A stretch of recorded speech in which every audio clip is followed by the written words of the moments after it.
Back when I was 21, I landed a temporary job at a small travel agency downtown. It wasn't anything glamorous, mostly correcting itineraries, answering basic customer questions, and organizing files. But it felt like a step into the real world.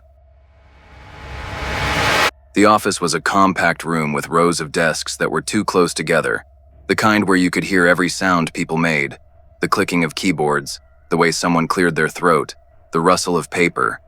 You couldn't hide from anyone's presence.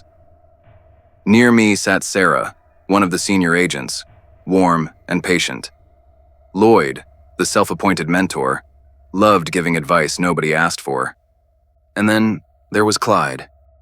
He'd joined the agency a week before I did, but he acted like he was still trying to figure out how to behave around people. At first glance, he was just awkward, tall, thin, his shoulders always slightly curled inward, as if he were trying to fold himself smaller. But the more time I spent around him, the more I realized his awkwardness wasn't the kind that comes from shyness. It was the kind that comes from studying people and copying them badly. He tried to be friendly, in his own way. He'd laugh when the others laughed, but always a second too late. He'd join conversations he clearly didn't understand just so he wouldn't be left out. And he watched everything, not with curiosity, but with this strange, calculating patience, as if he were waiting to get something right. But what made me uneasy wasn't how he looked. It was how he watched. He'd stand beside my desk, leaning just a little too close, pretending to check the brochures on the shelf while staring at whatever I was doing. He never blinked at the right times, and he somehow always knew exactly when I would arrive. One morning he said, in a soft voice I almost missed, "You always walk in at 8:12, never earlier, never later." It wasn't playful nor even curious. It was like he was tracking patterns. I laughed it off and changed the subject, but inside I felt that small warning instinct you only get when something is genuinely off. But then it started happening more often. He'd show up beside my desk without making a sound, leaning a little closer than anyone should in a professional setting, and say something that felt less like a comment and more like a personal observation. "You always take exactly 3 sips of coffee before you start working. Your phone buzzes at the same time every lunch break." I never knew how to respond, because it never felt like small talk. It felt like he was just reporting me. Not maliciously, not yet, but with an interest that made the hair on the back of my neck stand up. There was something about the way Clyde looked at me, not aggressive, not angry, just too invested, that reminded me of baby reindeer. That kind of obsession that pretends to be affection. The kind that feels gentle until you realize it's not. Lloyd once told me, "He just wants to be your friend. Maybe he's lonely." Easy for him to say. Clyde never hovered behind his chair. I felt more alone each day, even though I was surrounded by people. One morning, when I got to my desk, there was a small folded note placed perfectly centered on my keyboard. Too centered, like someone had measured it. Inside, written in small, neat handwriting, were just 2 words. "You notice." Just it. Not, "Notice what?" Not a question. Not a joke. Just a statement. One that felt more intimate than anything he'd ever said out loud. It made me realize it wasn't friendship he was looking for. It was something else. Something I didn't want to define. Some weeks later, on a Friday night, I was leaving a bar with some friends, a little buzzed and laughing about nothing, when a cold ripple crawled up my spine for no reason I could explain.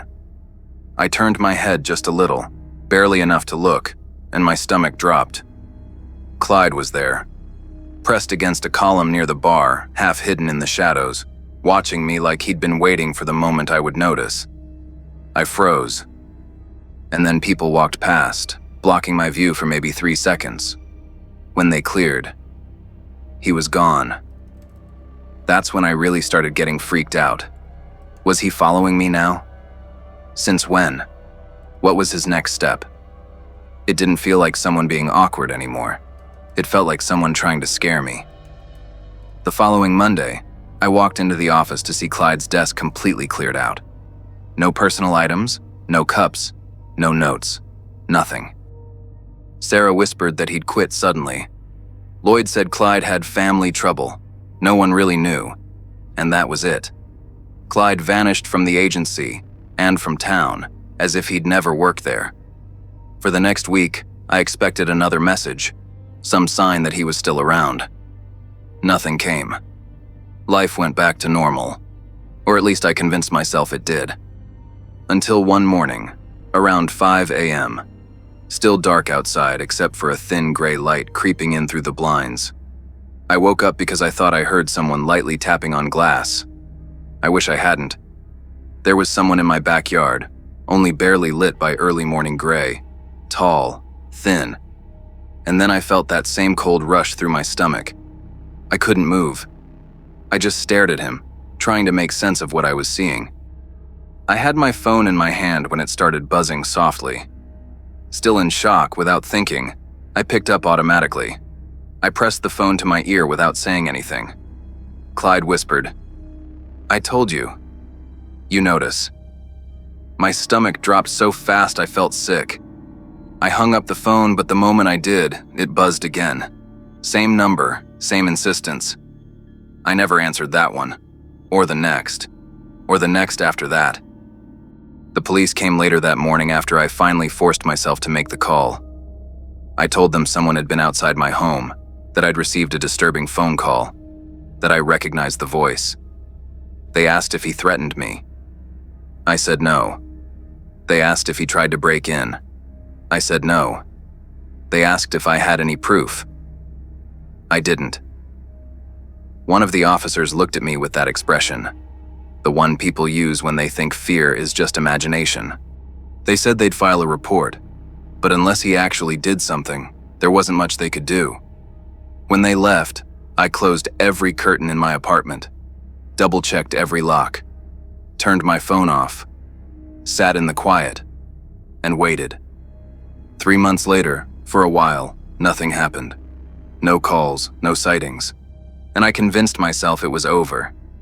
Not because the fear left, but because fear eventually exhausts you to the point where your mind starts to crave any explanation that lets you function. But every night, when my apartment gets quiet, I lie awake listening to the slightest creak, the smallest shift in the floorboards, the faintest breath of air moving through the window frame. Not because I expect him to be there, but because a part of me knows he never really left, and he's waiting for the moment I let my guard down, the moment when I stop noticing. When I first started using rideshare apps, I loved how easy everything felt. I could leave my apartment at any hour, type in an address, and a car would slide up to the curb like it had been conjured just for me. No small talk, no awkward cash, no waiting alone at bus stops. Just a map, a name, a face, and a car approaching on the little blue line. It made the city feel safer. Or at least, that's what I thought. The first time I met Vitor, he was just another driver in a blurry list of names. His profile said Victor, 4.9 stars, over 2,000 rides completed. The picture showed a guy in his 30s, dark hair, neutral expression, nothing memorable. It was a Tuesday night. I'd stayed a little too late at a friend's place and ordered a ride home around midnight. Victor accepted within seconds. His car icon jumped on the screen like it had been waiting. The ride was uneventful, and when we got to my building, he slowed to a perfect stop exactly in front of the gate. Nothing strange, not then. I started seeing his name more often after that. The second time, it was 3 days later, when I ordered a ride home from work. It was rush hour, cars crawling along the avenue. The app said estimated pickup was 8 minutes. 3 seconds later, the driver changed. A new notification popped up on my screen. Victor is on the way. His car was less than a minute away. I thought it was a lucky coincidence.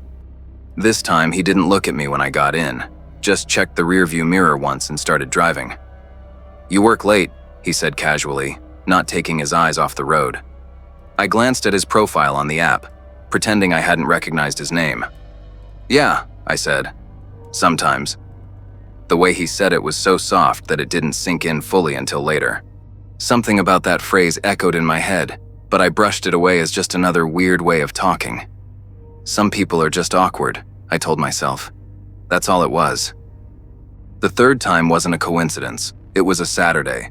I wasn't working. I wasn't going home. I was going across town to meet friends for brunch. Different day, different time, different area. I didn't even leave from my apartment. I left from a coffee shop I'd been working out of that morning. When I ordered the ride, my pickup pin was in front of the cafe, a completely different neighborhood.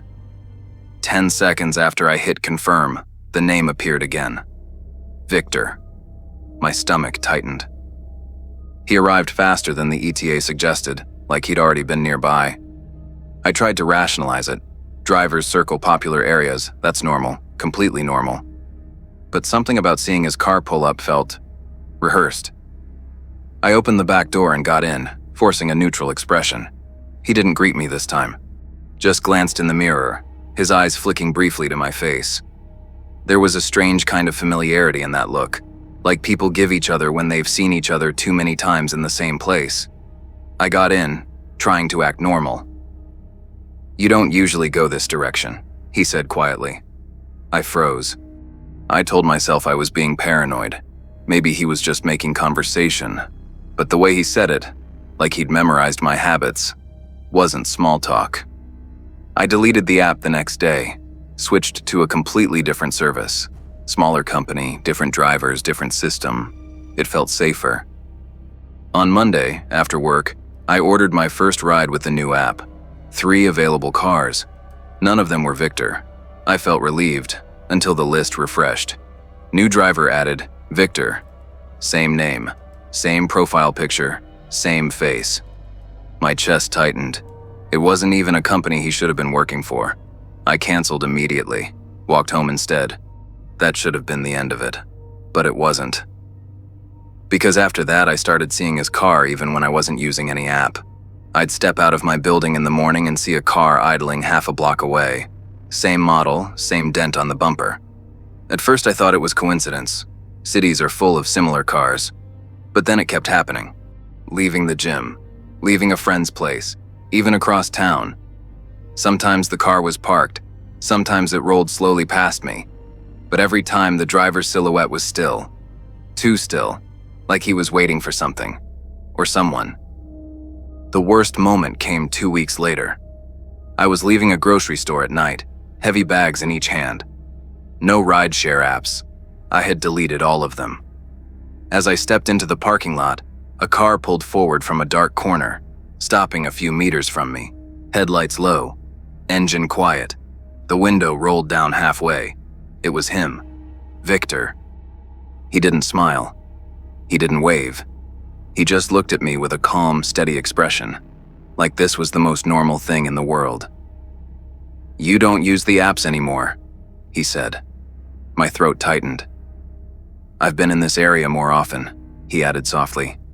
"Thought I'd make sure you get home safe." I backed away slowly. Didn't answer. Didn't turn my back to him. He didn't move the car. He just watched. I walked all the way home without looking behind me, my hands shaking so hard the bags rustled with every step. I moved apartments the next month. New neighborhood, new routines, new everything. For a while, I didn't see him again. But sometimes when I'm crossing the street at night, I still feel a car slow down behind me for no reason. I tell myself it isn't him. I tell myself it's impossible.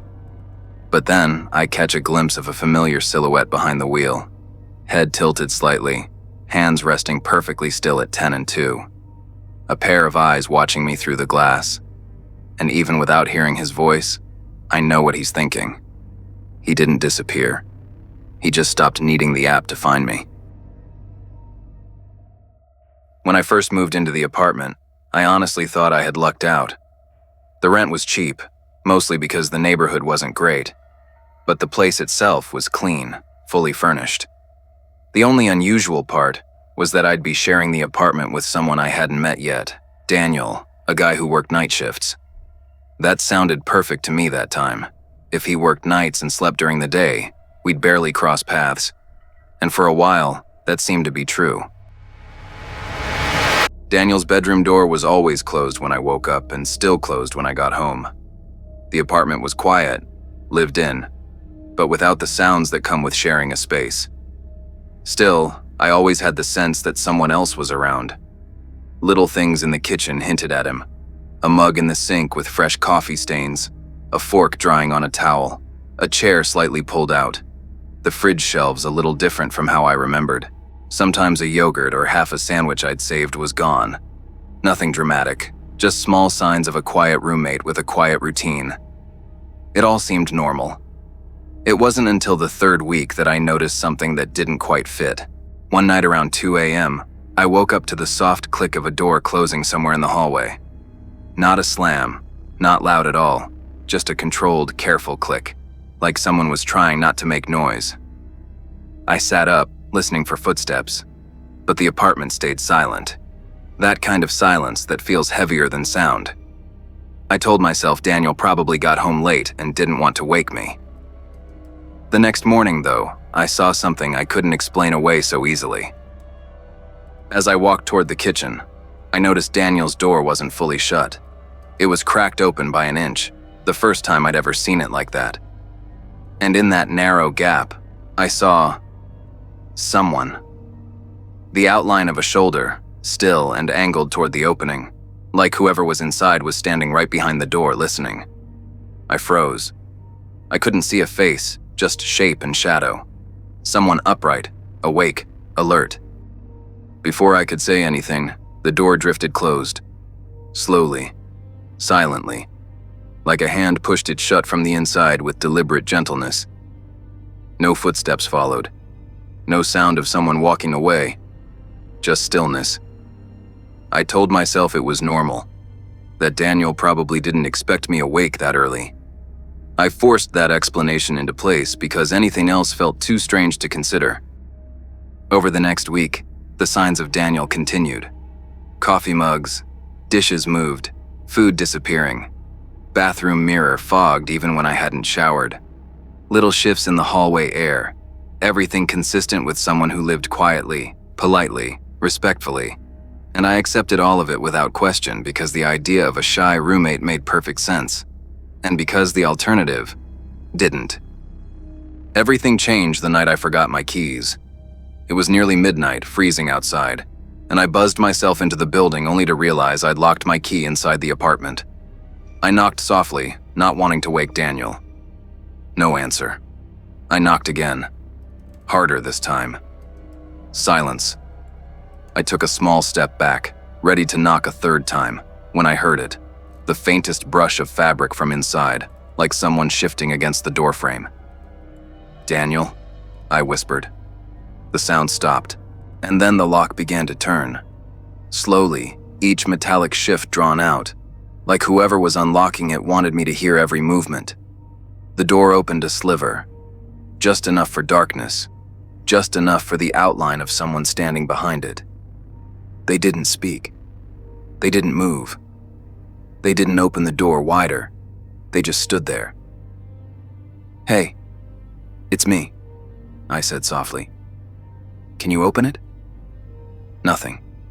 After a long, tense moment, the door closed again. Gently. Deliberately. The lock clicked back into place, each turn controlled and precise. I didn't knock again. I left and stayed at a friend's place, and that night I knew I had to move out.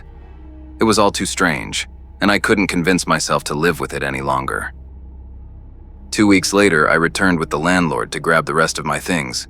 I mentioned Daniel in passing, how quiet he was, how we never really ran into each other. The landlord frowned. "Daniel?" he repeated. "He used to rent the second bedroom, yes. But he moved out months before you came. Long before. I told you someone had lived there before, but the room's been empty since." A cold feeling spread through my chest. "That's not possible," I whispered. "Someone was definitely in there." He shook his head and opened Daniel's door. The room was empty, completely empty. Not recently cleared, untouched. Bare walls, clean floor, no furniture imprints, no dust rings, no signs of life at all. It looked like no one had lived there in years. My mind tried to catch up. Every little detail I had explained away came back all at once. The food that had gone missing. The dishes moved in the sink. The shadow behind the cracked door. The slow turn of the lock in the middle of the night. None of that had anything to do with Daniel. The only reason I believed Daniel lived there was because it was the easiest explanation. All the clues fit the story I had assumed from the beginning, because questioning it would have meant considering something else. Something much worse. That I wasn't living with a quiet roommate. I was living with someone who wasn't supposed to be there. Someone who moved silently, ate my food, walked my hallway at night. Someone who let me believe the explanation that kept me calm. I realized I never saw Daniel. I only ever saw signs that someone else had been there the whole time. And the thought that stays with me isn't who that was, but how long they were standing on the other side of that door, listening, waiting, before I finally noticed something was wrong.